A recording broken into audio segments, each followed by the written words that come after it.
استغفار کہتے ہیں کہ اپنے گزرے ہوئے گناہوں پر نادم ہونا۔ شریعت نے کہا الندم توبۃ، ندامت یہ توبہ ہے، اور حدیث مبارکہ میں ہے کہ قیامت کے دن سب سے زیادہ خوش انسان وہ ہوگا من وجد فی صحیفتہ استغفارا کثیرا، جس کے نام اعمال میں کثرت کے ساتھ استغفار لکھا ہوا ہوگا۔ تو ہمیں کثرت سے استغفار پڑھنا چاہیے۔ چنانچہ ایک شخص حضرت حسن اللہ عنہ کے پاس آیا، حضرت بہت گناہگار ہوں، کوئی عمل بتائیں۔ فرمایا استغفار پڑھو۔ ایک اور آدمی آیا، حضرت بارش نہیں ہو رہی، کوئی عمل بتائیں۔ فرمایا استغفار پڑھو۔ پھر ایک آدمی آیا کہ حضرت بہت قرضہ چڑھ گیا، دعا کریں کہ کوئی اسباب بن جائیں رزق کے، مال کے، تاکہ قرضہ اتر جائے۔ فرمایا استغفار پڑھو۔ پھر ایک شخص آیا کہ حضرت دعا کریں اللہ مجھے بیٹا دے دے۔ فرمایا استغفار کرو۔ ایک آدمی آیا میرا باغ ہے، دعا کریں کہ میرا پھل زیادہ لگے۔ فرمایا استغفار کرو۔ ایک آدمی آیا میری کھیتی باڑی کی زمین ہے، دعا کریں پانی اندر سے نکل آئے۔ فرمایا استغفار کرو۔ اب سننے والا حیران کہ مختلف لوگ مختلف ضروریات آ کر بیان کرتے رہے، سب کے لیے ایک ہی جواب۔ تو اس نے پوچھا کہ حضرت کیا مسئلہ؟ تو فرمایا کہ دیکھو یہ جواب میں نے اپنی طرف سے نہیں دیا، قرآن مجید سے دیا ہے۔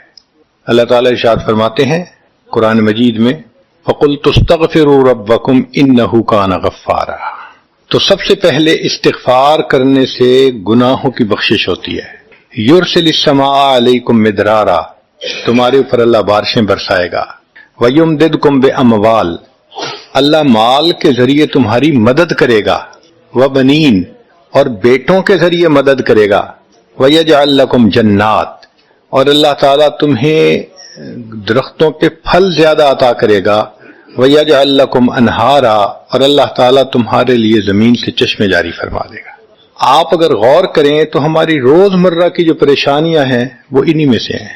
کوئی بیٹے کے لیے پریشان، کوئی کاروبار کے لیے پریشان، کوئی قرضوں کی وجہ سے پریشان۔ اس کا مطلب یہ کہ اگر ہم استغفار کرنے کی عادت ڈال لیں تو ہمیں کسی اور عمل کی ضرورت ہی نہیں ہے، اور یہ عمل قرآن مجید میں بتایا گیا ہے۔ یہ پروردگار عالم کا کلام ہے۔ ہم استغفار کم کرتے ہیں، کم از کم 100 مرتبہ صبح اور شام استغفار کا کرنا معمول بنا لینا چاہیے۔ آپ لوگ ڈرائیو کرتے ہیں اپنے دفتر جاتے ہوئے تو راستے میں جو آدھا گھنٹہ لگتا ہے اس میں کیا کرنا ہوتا ہے؟ بعض لوگ نعت سن لیتے ہیں، تلاوت سن لیتے ہیں، وہ بھی عبادت ہے، لیکن اس سے زیادہ بہتر یہ ہے کہ انسان خود پڑھے کچھ۔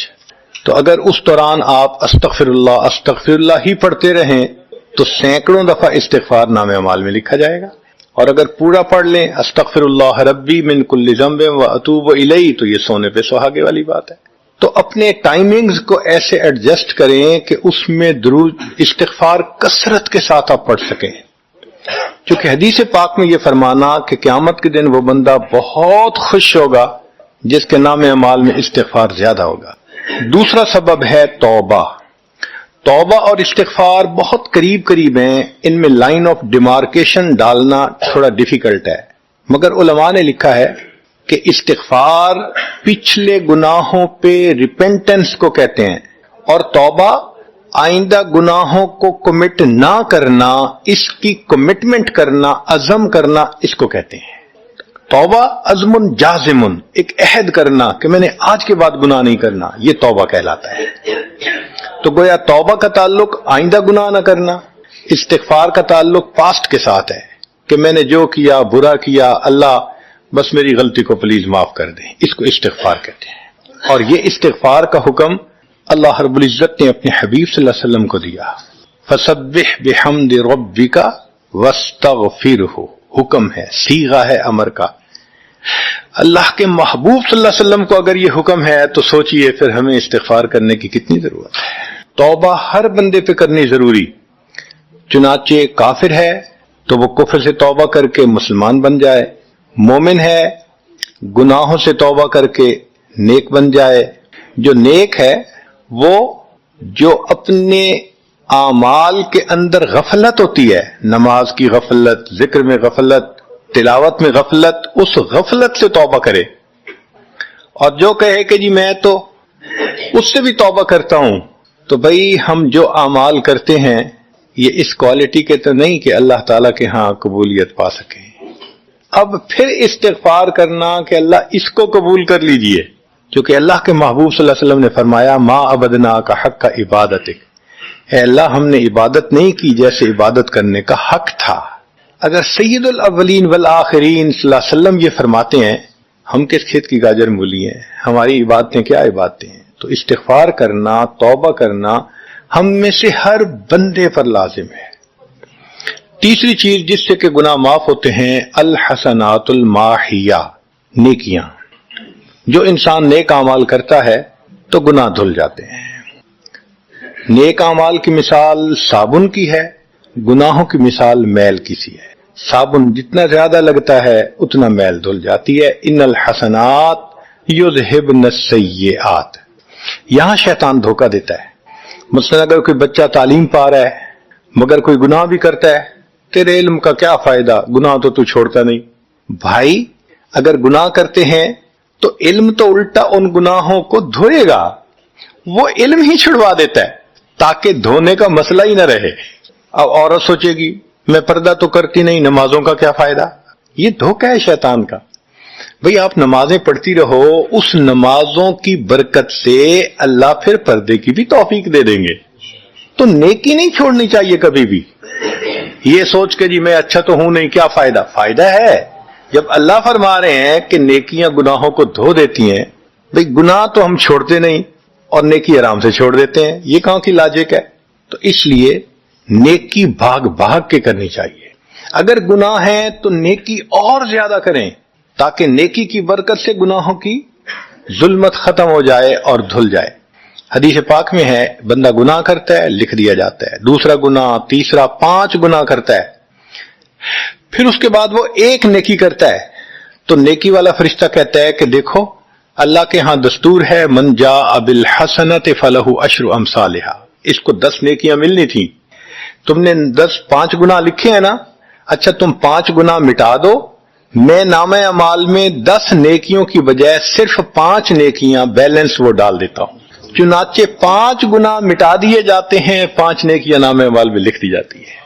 اس لیے خوب نیکی کرنی چاہیے تاکہ اللہ تعالیٰ گناہوں کی ظلمت سے ہمیں محفوظ فرما دے.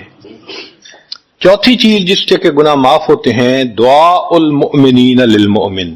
جو ایمان والے ایک دوسرے کے لیے دعائیں کرتے ہیں اس سے بھی گناہ معاف ہوتے ہیں. چنانچہ عمر لانو جا رہے تھے عمرے کے لیے، نبی علیہ السلام نے فرمایا اے بھائی ہمیں اپنی دعاؤں میں نہ بھولنا.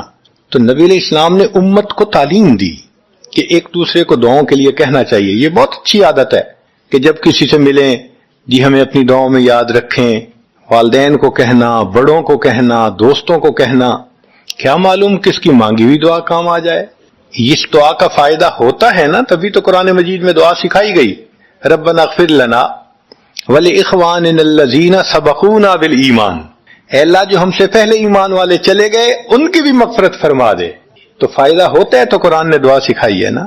تو ایمان والوں کی دعاؤں سے دوسرے ایمان والوں کو فائدہ ہوتا ہے. حدیث پاک میں ہے دوست کی دعا دوست کے پیٹھ پیچھے رد نہیں کی جاتی، کیوں؟ اس میں خلوص ہوتا ہے. تو اس لیے حدیث پاک میں ہے، مسلم شریف کی روایت ہے کہ اگر کوئی آدمی فوت ہو جائے اور 40 آدمی جنازہ پڑھ لیں جو ایمان والے ہوں، توحید والے ہوں، فرمایا ما من رجل مسلم یموت فیقوم علی جنازتہ 40 رجلا لا یشرکون باللہ شیئا الا شفعهم اللہ فی. اللہ 40 بندوں کی نماز جنازہ کو قبول کر کے میت کی مغفرت فرما دیتے ہیں. 5واں عمل ما یعمل للمیت من اعمال البر. ہم اپنے فوت شدہ لوگوں کے لیے جو نفل کے کوئی نیک کام کرتے ہیں اس سے بھی ان کے گناہ معاف ہوتے ہیں. مثلا صدقہ کر دیا، قرآن پاک پڑھا، ان کو بخش دیا، ان کی طرف سے عمرہ کیا، حج کیا، ان نفلی اعمال کا ثواب ان کو ملتا ہے. اس کی وجہ سے ان کے گناہوں کو معاف کر دیا جاتا ہے.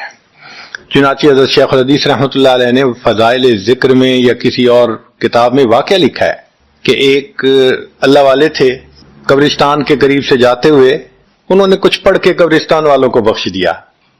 رات خواب دیکھا کہ وہی قبرستان والے ہیں اور ایک آدمی آتا ہے جیسے کوئی ڈاک تقسیم کرنے والا ڈاکیا ہوتا ہے اور سب اس کی طرف بھاگ پڑتے ہیں جیسے ڈاک لینے کے لیے ہو. ایک بندہ پیچھے آرام سے بیٹھا ہوتا ہے. وہ پوچھتا ہے کیا معاملہ؟ وہ کہتے ہیں کہ یہ فرشتہ آیا ہے، روزانہ کی جو ڈاک آئی ہے نا نیکیوں کی، جو اولاد نے، رشتہ داروں نے، دوستوں نے کیے، لہذا وہ اعمال نیکیاں ملتی ہیں تو یہ سب لوگ جاتے ہیں کہ نیکیاں ملیں گی، ہمارا درجہ بڑھے گا. اس نے کہا کہ آپ کو ضرورت نہیں ہے. کہنے لگا ہاں میں لے لوں گا، مگر میرا ایک بیٹا ہے جسے میں نے قرآن پاک کا حافظ بنایا، اس کی دکان ہے، وہ سارا دن دکان پہ بیٹھا رہتا ہے اور ساتھ ساتھ قرآن پڑھتا رہتا ہے، تو مجھے اتنی نیکیاں مل جاتی ہیں کہ میں بعد میں لے لوں گا. اس نے کہا بیٹا کہاں؟ اس نے کہا فلاں جگہ دکان ہے. وہ اللہ والے جب وہاں گئے اگلے دن تو دیکھا کہ ایک نوجوان ہے اور وہ بیٹھا ہوا ہے، گاہک آتا ہے تو اس کو سودا بیچ دیتا ہے، جب گاہک کوئی نہیں ہوتا تو وہ قرآن پڑھنا شروع کر دیتا ہے. تو وہ سمجھ گیا کہ میرا خواب سچا تھا، اس بچے کے قرآن پڑھنے سے اس کے والد کو خوب بینیفٹ مل رہا ہے.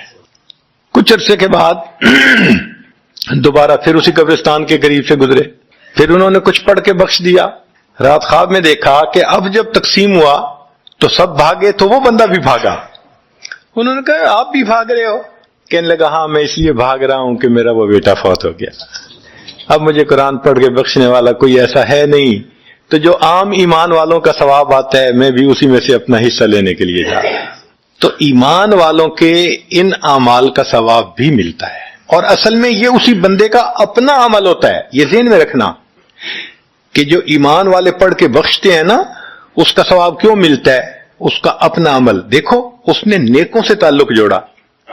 وہ بھی تو ہوتے ہیں جن کے مرنے کے بعد پیچھے ریچھ کتے کی لڑائی کرواتے ہیں، میلے لگواتے ہیں، موسیقی کی محفلیں ہوتی ہیں، وہ بھی تو ہوتے ہیں نا، تو ان کو کچھ نہیں ملتا.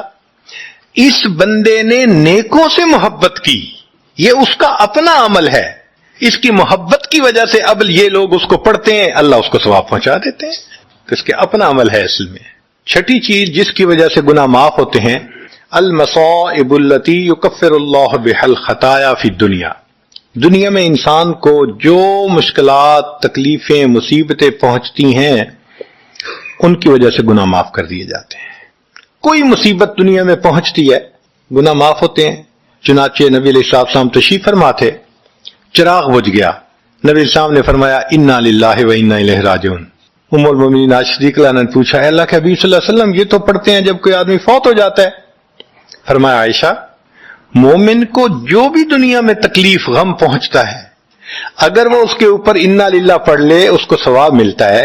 تو سوچنے کی بات ہے، چراغ کے بجھنے پر اگر ثواب ملتا ہے تو کسی عزیز کی زندگی کا چراغ بجھ گیا اس پر کتنا ثواب ملے گا. اس لیے تکلیف آئے تو پریشان ہونے کی بات نہیں ہوتی، صبر کرنے کی بات ہوتی ہے. انسان بے صبری کے ذریعے خواہ مخواہ اس تکلیف پر ملنے والے ثواب سے اپنے آپ کو محروم کر دیتا ہے. بے صبری سے تکلیف ختم نہیں ہوتی، ثواب ملنا بند ہو جاتا ہے. تو بے صبری کا کیا فائدہ؟ اور ہو سکتا ہے کہ یہ مصیبت جو آئی یہ بندے نے خود مانگی ہو. یہ بھی عجیب بات ہے. آپ کہیں گے جی کوئی بندہ مصیبت تو نہیں مانگتا. ہاں ہو سکتا ہے مانگی ہو. کیسے؟ کہ دعا مانگی اللہ مجھے قیامت کے دن میرے محبوب صلی اللہ علیہ وسلم کے ہاتھوں حوض کوثر کا جام عطا کر دینا. اللہ نے دعا قبول کر لی. عمل تو ہے نہیں کہ یہ نعمت نصیب ہو، تو اب کیسے ملے گا؟ اللہ تعالی بیماری، مصیبت، پریشانی کچھ اس کے اوپر بھیج دیتے ہیں. اگر یہ بندہ اس پر صبر کر لیتا ہے اس کو بہانہ بنا کر اللہ اس کو وہ نعمت عطا فرما دیتے ہیں.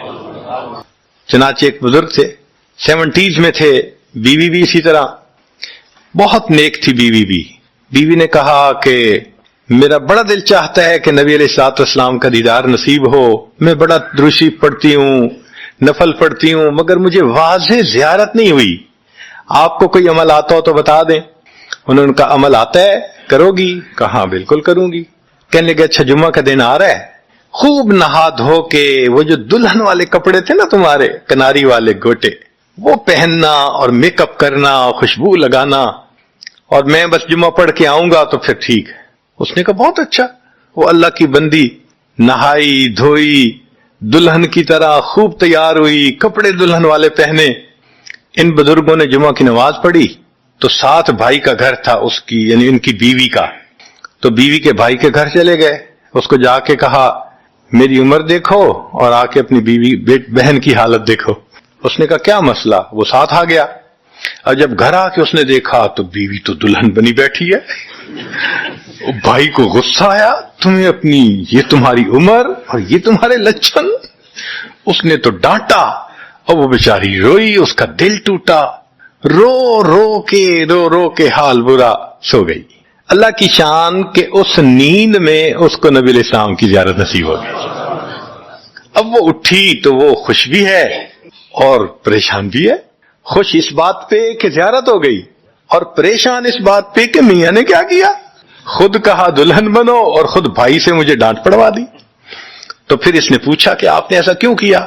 انہوں نے کہا دیکھو میں تمہاری زندگی کو قریب سے جانتا ہوں، میں نے تمہیں اتنا پیار محبت سے رکھا ہے کہ تمہیں زندگی کے کوئی تکلیف نہیں پہنچنے دی میں نے، تم نے عبادت کی انتہا کی ہے، مگر کچھ نعمتیں ہوتی ہیں جو دل ٹوٹنے پہ ملتی ہیں، تو تمہارا تو کبھی دل ٹوٹا نہیں، تو میں نے ایک بہانہ بنایا کہ تمہیں کہا دلہن بنو، بھائی کو شکایت لگا دی، اس نے ڈانٹ پلا دی، تمہارا دل ٹوٹا، اللہ کو رحم آ گیا، اللہ تعالیٰ ٹوٹے دلوں پر رحم فرما دیتے ہیں۔ تو ممکن ہے کہ یہ مصیبت، یہ پریشانی اللہ کی طرف سے ہمارے لیے انعام کا سبب بن کے آئی ہو۔ اس لیے ہمارے بزرگوں نے کہا سکھ دکھاں تو دیواں وار، کہ میں سکھوں کو دکھوں پہ قربان کر دوں، سکھ دکھاں تو دیواں وار، دکھاں آن ملائم یار، کہ دکھوں نے مجھے میرے یار سے ملا دیا۔ اللہ کو بڑا ترس آتا ہے اس بندے پر جس پر کوئی مصیبت آتی ہے، پریشانی آتی ہے۔ پھر ساتویں چیز جس سے کہ گناہ معاف ہوتے ہیں، ما یحصل فی القبر من الفتنۃ والزغطۃ والروع، قبر کے اندر انسان جب جائے گا تو اس کو وہاں پر زغط قبر پیش آئے گا، قبر دباتی ہے، اس قبر کے دبانے سے بھی گناہ معاف ہوتے ہیں، اور یہ زغط قبر ہر کسی کو پیش آئے گا۔ سعد لانو ایک صحابی ہیں، نبی علیہ السلام نے ان کا جنازہ پڑھایا اور اللہ کے محبوب صلی اللہ علیہ وسلم پنجوں کے بل چلنے لگے، تو صحابی نے پوچھا اے اللہ کے نبی صلی اللہ علیہ وسلم آپ ایسے چل رہے ہیں؟ فرمایا سعد کی نماز جنازہ میں شرکت کے لیے اتنے فرشتے آسمان سے اتر آئے، مجھے پاؤں رکھنے کی جگہ نہیں مل رہی۔ یہ پھر حدیث پاک میں آتا ہے کہ نبی علیہ السلام نے فرمایا سعد کی وفات پر اللہ کا عرش بھی 3 دن تک روتا رہا۔ جن کی وفات پہ اللہ کا عرش روئے، اللہ کے فرشتے جنازے میں اترے، کیسے اللہ کے مقبول بندے ہوں گے؟ پھر نبی علیہ السلام نے فرمایا سعد کو بھی زغط قبر پیش آیا۔ تو اس کا مطلب یہ کہ یہ زغط قبر تو پیش آنا ہی ہے، ہر کسی کو آنا ہے، کوئی بھی ہو۔ اب یہ عجیب سی بات ہے، مگر اس کو سمجھیں کہ کیوں پیش آنا ہے۔ آپ اگر کسی ریسٹورنٹ پہ جائیں اور جا کے سویٹ ڈش کھائیں یا کباب کھائیں تو بل پے کرنا پڑتا ہے نا، گروسری سٹور سے جا کے کوئی چیز لائیں بل پے کرنا پڑتا ہے نا، ہر چیز کا بل ہوتا ہے نا۔ اس دنیا میں انسان جو مزے لیتا ہے بھلے جائز صحیح، ان کی بھی ایک کاسٹ ہے اور وہ اسے پے کرنی پڑے گی، اور وہ کاسٹ زغط قبر سے پے ہوگی۔ اس لیے جس کی زندگی غربت میں گزری ہوگی اس کا زغط قبر بہت کم ہوگا، اور جس نے عیش آرام مزے سہولت انجوائے کیا کاسٹ تو دینی پڑے گی نا مالک۔ تو زغط قبر تو پیش آنا ہے۔ ہمارے والد صاحب بچپن میں دیکھتا تھا میں کہ بہت اچھا سالن بنا ہوتا تھا نا، تو اکثر وہ گلاس پانی کا اٹھاتے تھے اور ایک گھونٹ پانی ڈال دیتے تھے۔ مجھے سمجھ نہیں آتی تھی یہ کیا کرتے ہیں، میں اکثر ان سے پوچھتا تھا ابو آپ ایسے کیوں کرتے ہیں، نہیں بتاتے تھے۔ جب ان کی وفات ہوئی تو بعد میں والدہ صاحبہ نے کہا کہ اصل میں وہ یہ کہا کرتے تھے کہ نفس میرا دشمن ہے، میں اس نفس کو لذتیں کیوں دوں۔ وہ لذیذ کھانے کے اوپر بھی ایک گھونٹ پانی ڈال کے اس کو کم مزے والا بنا لیا کرتے تھے، جائز لذتوں کو بھی کم کر لیتے تھے۔ ہمارا کیا حال ہوگا جو ناجائز لذتوں کے پیچھے بھاگ۔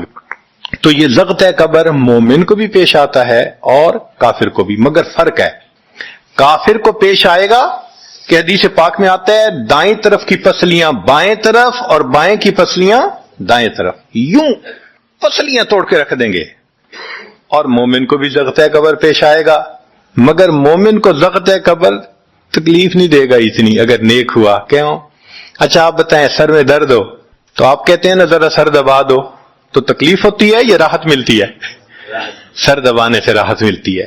جس طرح سر درد میں کوئی دبائے سر کو راحت ملتی ہے، ایسے ہی مومن کو ضغط قبر تو پیش آئے گا مگر مومن کے لیے راحت کا سبب ہوگا. 8ویں چیز جس سے کہ گناہ معاف ہوں گے، احوال یوم القیامت وکربھا وشدائدھا. قیامت کے دن جو انسان کو ایک وحشت کی کیفیت ہوگی، ہول کی کیفیت ہوگی، خوف ڈر کی کیفیت ہوگی. اللہ اکبر. امام غزالی رحمت اللہ علیہ نے تفصیل لکھی ہے کہ سارے لوگ کھڑے ہوں گے اور سورج بہت قریب ہوگا، پسینے میں شرابور ہوں گے. اللہ اکبر. اس وقت جہنم کے اندر ابال آئے گا اور جہنم کے اندر سے انگارے اٹھ کر اوپر جائیں گے اور واپس گریں گے. فرماتے ہیں اس وقت انبیاء میں سے کوئی نبی بھی ایسا نہیں ہوگا جس کو یہ ڈر نہ ہو کہ کہیں انگارے میرے اوپر نہ آ جائیں. اگر انبیاء بھی تھرا رہے ہوں گے، ہمارا اس دن کیا حال ہوگا؟ تو قیامت کے دن کی دہشت اور وحشت کوئی چھوٹی چیز نہیں ہے، مگر اس سے بھی اللہ تعالیٰ ایمان والوں کے گناہوں کو معاف فرما دیں گے. پھر 9ویں چیز جس سے کہ گناہ معاف ہوں گے، شفاعت النبی صلی اللہ علیہ وسلم فی اہل الذنوب یوم القیامہ.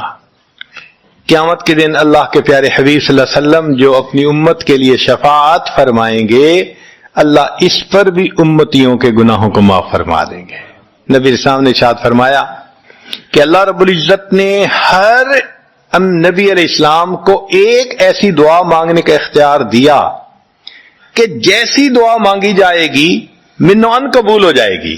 تو انبیاء نے دعائیں مانگی تو صحابی نے پوچھا اے اللہ کے حبیب صلی اللہ علیہ وسلم آپ کو بھی اختیار دیا گیا؟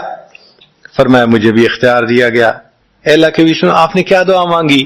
فرمایا میں نے کوئی دعا نہیں مانگی، میں نے اس کو ذخیرہ رکھ لیا. قیامت کے دن جب میری گنہگار امت کا حساب ہوگا اس وقت میں وہ دعا مانگوں گا، امت کو لے کے جنت میں جاؤں گا. اللہ کے محبوب صلی اللہ علیہ وسلم کو امت سے کتنا پیار تھا. کوئی ماں اولاد کے لیے 23 سال نہیں روتی. جوان بیٹا فوت ہو 2-4 مہینے رو کے پھر نارمل لائف ہو جاتی ہے. کوئی باپ اولاد کے لیے 23 سال نہیں روتا. اللہ کے پیارے حبیب صلی اللہ علیہ وسلم امت کے لیے 23 سال آنسو بہاتے، رب امتی رب امتی رب امتی دعا مانگتے تھے. لمبے سجدے. ام المومنین عائشہ صدیقہ عنہا فرماتی ہیں کہ محبوب صلی اللہ علیہ وسلم کے آنسو جو مصلی پہ گرتے تھے مجھے لگتا تھا کہ بارش کے قطرے زمین کے اوپر گر رہے ہیں، ایسے آواز محسوس ہوتی تھی. اور اتنا لمبا سجدہ ہوتا تھا کہ کبھی کبھی میں اٹھ کے محبوب صلی اللہ علیہ وسلم کے پاؤں کے انگوٹھے کو ٹچ کرتی تھی کہ ابھی جان تو سلامت ہے نا. تب مجھے احساس ہوتا تھا نہیں ابھی تک نہیں، سجدہ لمبا ہو گیا. اتنا لمبا سجدہ کس کے لیے؟ اللہ امت کو گناہوں کو معاف فرما دے، امت کے گناہوں کو معاف. چنانچہ جب نبی علیہ الصلوۃ والسلام پر آخری یعنی مرض آئی، بیماری کی کیفیت آئی، تو اللہ کے حبیب صلی اللہ علیہ وسلم کو بخار بہت تیز ہو گیا تھا. اور جو مسجد میں آخری مرتبہ لائے تھے تو 2 آدمی تھے، ایک ادھر تھا ایک ادھر تھا، اور اللہ کے حبیب صلی اللہ علیہ وسلم نے ان کا سہارا لیا تھا اور بہت مشکل سے چل کے تشریف لائے تھے. یہ آخری نماز تھی. پھر واپس تشریف لے گئے، بخار اور تیز ہو گیا. سیدہ عائشہ صدیقہ عنہا فرماتی ہیں کہ میں نے اوپر کپڑا سا ڈال دیا، کپڑے کے اوپر سے مجھے گرمی محسوس ہو رہی تھی.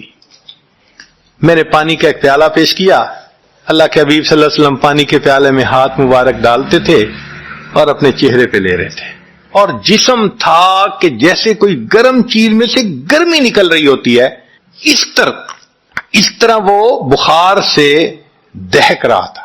فرماتی ہیں کہ مجھے محسوس ہوا کہ یہ تو بہت تیز بخار ہے، کبھی ایسا نہیں دیکھا. تو میں نے پوچھا اے اللہ کے حبیب صلی اللہ علیہ وسلم بخار ایسا تو کبھی نہیں دیکھا، اتنا زیادہ تیز اتنا زیادہ تیز. نبی علیہ السلام نے فرمایا عائشہ، مومن کو سکرات موت کے وقت جو تکلیف ہوتی ہے اس پر بھی اس کے گناہ معاف ہوتے ہیں. میں نے اللہ سے یہ دعا مانگی تھی، اللہ جب میری سکرات کا وقت آئے تو مجھے تکلیف زیادہ دے دینا اور اس کے بدلے اللہ میری امت کے گناہوں کو معاف فرما دینا. عائشہ یہ وہ سکرات ہے جس کی وجہ سے مجھے تکلیف بہت ہے. اللہ کے محبوب صلی اللہ علیہ وسلم کو اتنی تکلیف ہو رہی تھی. اتنے میں اطلاع ملی، دروازہ کھٹکھٹایا گیا، پوچھا کون؟ جواب ملا جبریل علیہ السلام اور اسرائیل علیہ السلام اجازت مانگتے ہیں آنے کی. نبی علیہ السلام نے فرمایا جبریل اندر آ جائیں. تو جبریل آئے. اے اللہ کے حبیب صلی اللہ علیہ وسلم، اللہ نے آپ کو یاد فرمایا ہے. نبی علیہ السلام نے فرمایا جبریل اللہ تعالیٰ سے پوچھ کے یہ پہلے بتاؤ میرے بعد میری امت کا کیا حال ہوگا، پہلے پوچھ کے بتاؤ. جبریل علیہ السلام نے اللہ تعالیٰ سے پوچھا. رب کریم نے کہا، فرمایا میرے محبوب سے جا کر کہہ دو اے محبوب آپ کے بعد آپ کی امت کو تنہا نہیں چھوڑیں گے. جب نبی علیہ السلام کو تسلی ہو گئی، محبوب نے فرمایا اچھا ملک الموت کو بھی اندر آنے دو. اللہ کے محبوب صلی اللہ علیہ وسلم کو امت سے ایسی محبت تھی. اللہ اکبر. چنانچہ حدیث پاک میں ہے کہ نبی علیہ الصلوۃ والسلام نے فرمایا خیرت بین ان یدخل نصف امتی الجنہ و بین شفاعہ. اللہ رب العزت نے مجھے چوائس دیا، اختیار دیا کہ اے میرے حبیب صلی اللہ علیہ وسلم آپ چاہیں تو آپ کی آدھی امت کو بلا حساب جنت بھیج دیں گے، اور آپ چاہیں تو جن کی آپ شفاعت کریں ان کو بھیجیں گے. نبی علیہ السلام فرماتے ہیں فاخترت الشفاعہ، میں نے شفاعت کو چن لیا، لأنہا اعم و اکثر، اس لیے کہ میری شفاعت پر آدھی سے زیادہ امت کے لوگ جنت میں چلے جائیں گے.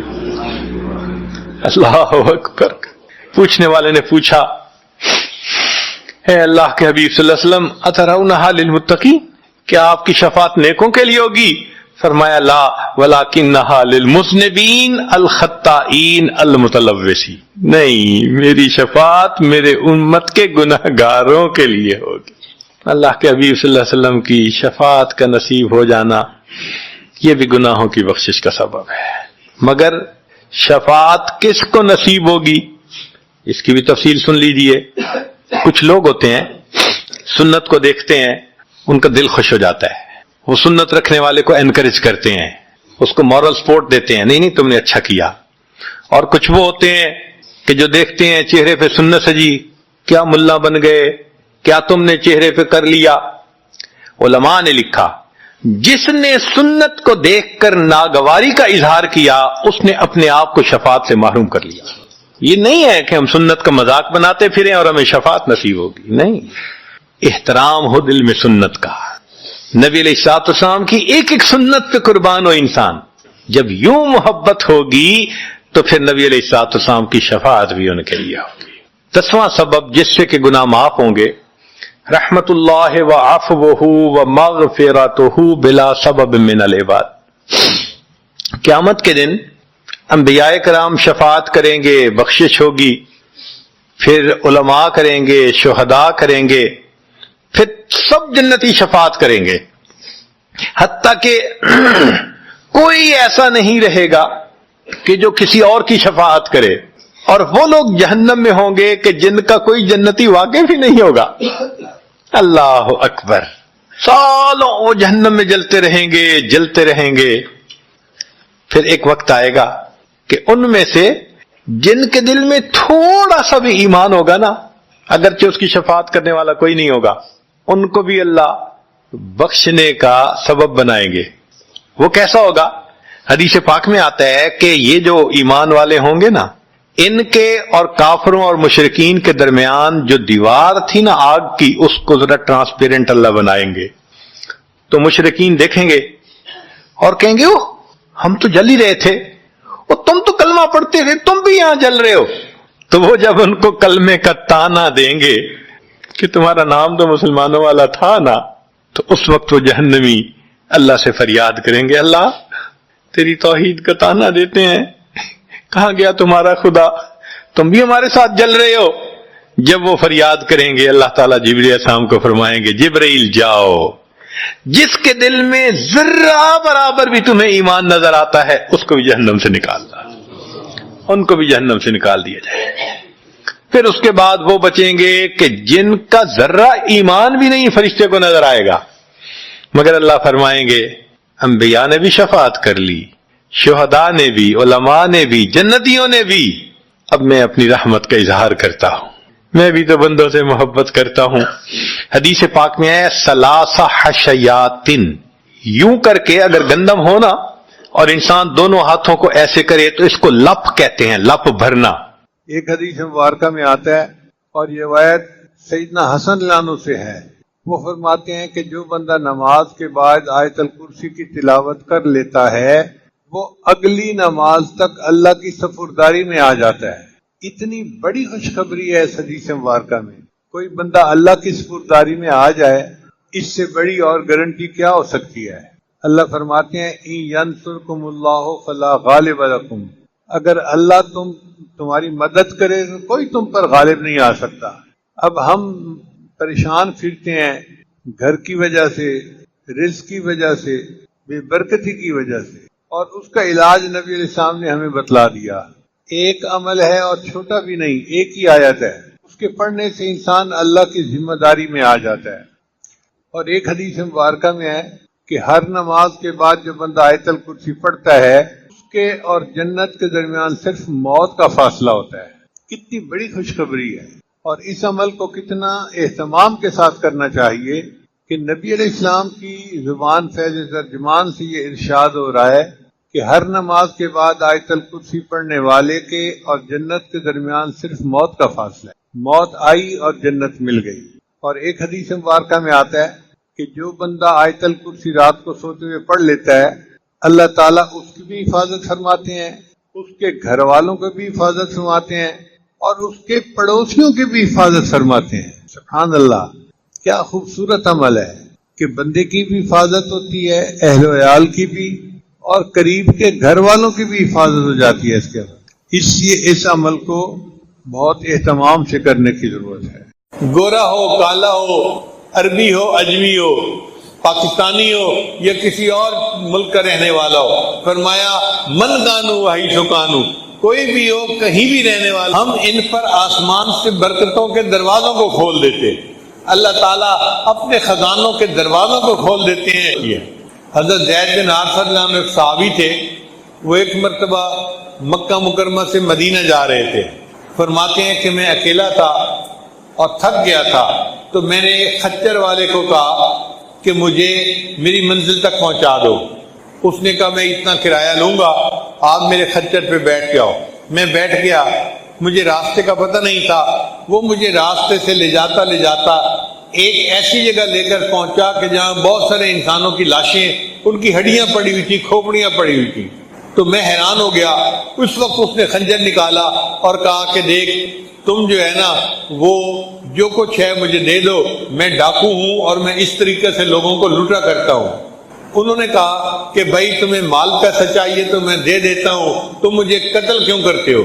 اس نے کہا کہ نہیں، میں تمہارا نام و نشان مٹاؤں گا، میں تمہیں زندہ نہیں رہنے دوں گا۔ تو حضرت زید بن حارثہ نے فرمایا اچھا اگر آپ اپنا کام کرنا ہی چاہتے ہیں تو آپ مجھے 2 رکعت نفل پڑھنے کا موقع دے دیں۔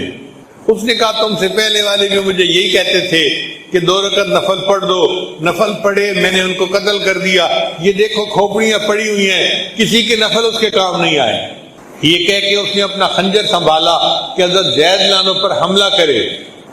جب اس نے خنجر سنبھالا ایک زوردار آواز آئی لا تقتلہ، اس کو قتل مت کرو۔ وہ سہم گیا، گھبرا گیا کہ یہ آواز کہاں سے آئی۔ تھوڑی دیر بعد سنبھلا اور پھر اس نے خنجر مارنے کی نیت کی تو آواز اس سے زیادہ زوردار آئی لا تقتلہ، وہ اور سہم گیا، گھبرا گیا۔ جب وہ تھوڑا سنبھلنے کی کوشش کر کے تیسری مرتبہ خنجر چلانے لگا، ایک سوار نمودار ہوا، اس نے ایسا نیزہ مارا کہ یہ بندہ مر گیا۔ حضرت زید لانو محفوظ ہو گئے۔ انہوں نے سوار سے پوچھا تو کون ہے؟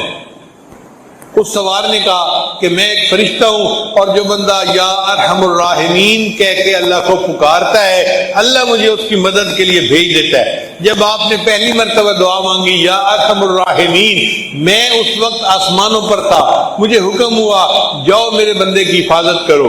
جب دوسری مرتبہ یا ارحم الراحمین کہا میں آسمان دنیا تک پہنچ گیا تھا، اس لیے زیادہ زور کے ساتھ اس کو آواز آئی۔ اور جب آپ نے تیسری مرتبہ یا ارحم الراحمین کہہ کر پکارا تو میں یہاں پہنچ گیا اور میں نے اس دشمن کو قتل کر کے تمہاری حفاظت کر دی۔ یوں اللہ تعالیٰ اپنے بندے کی حفاظت فرماتے ہیں جو متقی ہوتے ہیں۔ گورا ہو، کالا ہو، عربی ہو، اجمی ہو، پاکستانی ہو یا کسی اور ملک کا رہنے والا ہو، فرمایا من کانو وحیث کانو، کوئی بھی ہو، کہیں بھی رہنے والا ہو، جو تقوی کو اختیار کرے گا وہ قیامت کے دن میرا مقرب بندہ ہوگا۔ اللہ تعالیٰ ہمیں تقوی کی زندگی عطا فرمائے اور ہمیں نبی علیہ السلام کا قرب خاص عطا فرمائے۔ پھر متقی بندے پر اللہ برکتوں کی بارش نازل فرماتے ہیں۔ سنیے قرآن عظیم الشان، اللہ فرماتے ہیں وَلَوْ أَنَّ أَهْلَ الْقُرَىٰ آمَنُوا وَاتَّقَوْا، اگر یہ بستی رستوں والے ایمان لاتے اور تقوی کو اختیار کرتے، لَفَتَحْنَا عَلَيْهِمْ بَرَكَاتٍ مِّنَ السَّمَاءِ، ہم ان پر آسمان سے برکتوں کے دروازوں کو کھول دیتے۔ اللہ تعالیٰ اپنے خزانوں کے دروازوں کو کھول دیتے ہیں اور متقی بندے کو اتنی برکتیں عطا فرما دیتے ہیں۔ اب سوال پیدا ہوتا ہے کہ یہ تقوی بندے کو ملتا کیسے ہے؟ ہمارے مشائخ نے لکھا کہ 3 اسباب ہیں برکت حاصل ہونے کے۔ پہلی بات کہ انسان روزے رکھتا ہے تو اس کو تقوی ملتا ہے۔